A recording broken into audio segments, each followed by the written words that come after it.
All in all, UK is in a bad state at the moment, and many people are starting to point a finger to our politicians to say the problem rests with you. At the moment, we watch debates in Westminster on major issues such as immigration, where there are 13 members in the House.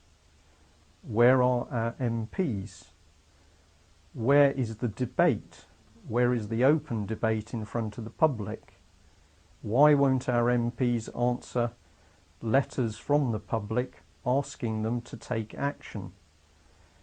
More and more people are describing that there appears to be a wall of silence from our politicians, and even the politicians that dare to speak out are hounded into silence. Some of them admit to being threatened.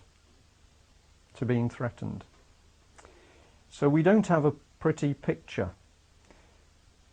What do we need for all this to happen?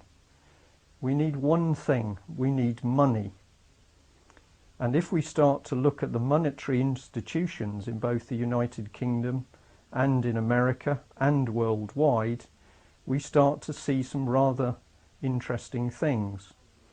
We see increasingly vast financial empires charging millions upon millions of people outlandish interest on money which they have created. Money which is simply noughts created in computer systems, for which you are then charged real interest and for which you have to work in order to repay. In UK, we have the system where the government has deliberately engineered loans for students so that young people who should start their working life happy and free and now qualified from their studies at university are actually entering their working lives in debt. And to make matters worse, the government has sold that debt onto foreign banks. Why have they done this?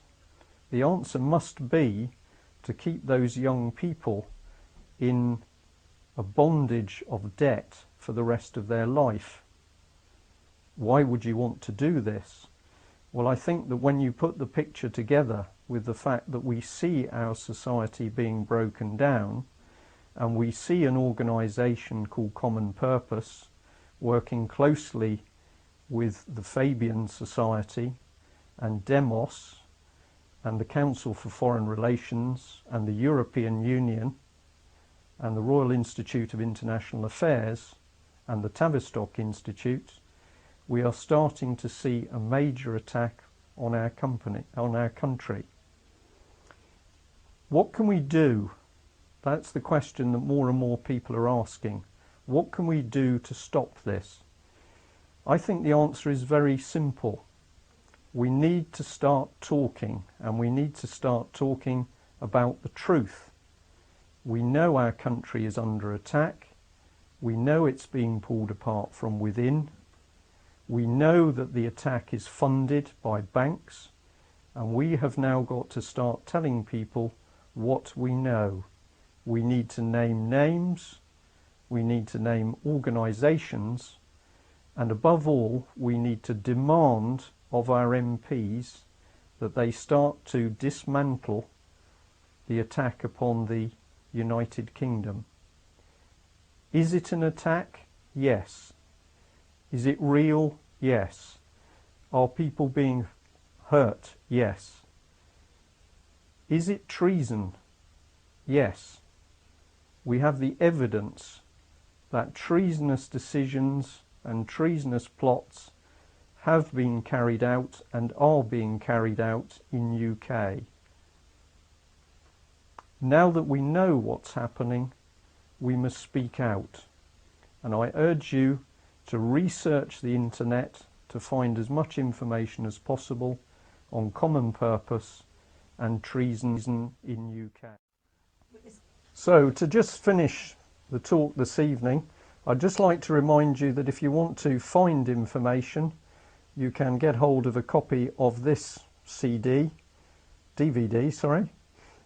from www.gerrish ukcolumn.org, and from the same site you're able to get hold of a copy of our newspaper, the UK Column, which is really telling the truth about what is happening in UK. And unlike the mainstream newspapers, which are definitely not telling the truth, you can read the truth with the UK Column. So please visit the site www.ukcolumn.org, and we will be pleased to log you on as a new reader and have you read about what's happening in UK. Thank you very much.